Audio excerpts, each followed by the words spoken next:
सुप्रभात बच्चों। आज की क्लास में हम पढ़ेंगे, यह हमारा हिंदी का अंतिम पाठ है, पाठ 20, जुलूस चींटियों का।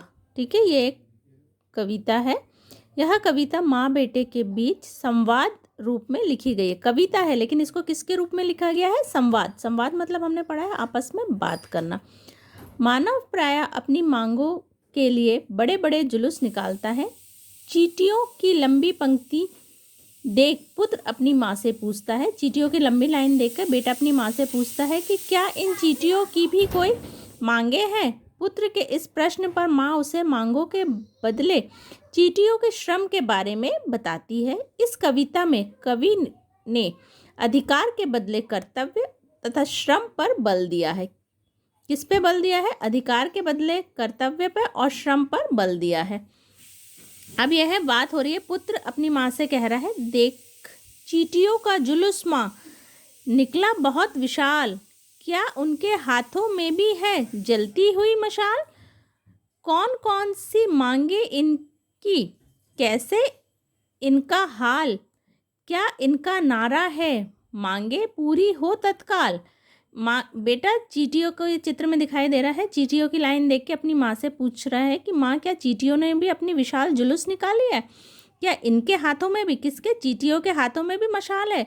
और इनकी कौन कौन सी मांग है और इनका नारा क्या होगा? अगर ये मांग कर रही हैं तो किस चीज़ की मांग कर रही हैं और इनका नारा? जुलूस में आप देखते हैं ना कि हमारी मांगे पूरी करो, ये सब नारे जो लगते हैं, तो ये बच्चा कह रहा है चींटियों की क्या मांग होगी।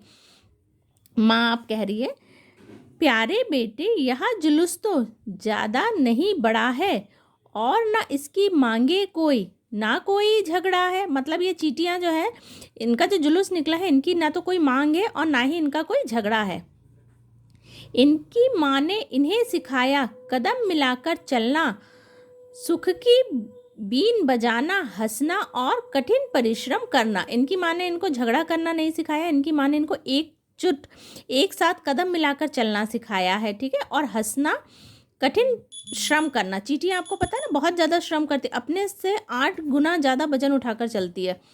एक एक दाने से अपने भंडारों को भरना, वर्षा में जाड़े में जिससे पड़े ना भूखों मरना। ठीक है, ये क्या करती है? बारिश के पहले चींटियों का आपने देखा होगा कि अपना पूरा भंडार भर लेती है, जिसमें वो, ताकि बारिश के दिनों में उनको घर के बाहर निकलने की ज़रूरत ना पड़े, घर पे रह के ही वो अपना पूरा आराम करती है बारिश के समय। बाकी समय वो कठिन परिश्रम करती है, पूरा खाना जमा करके रखती है।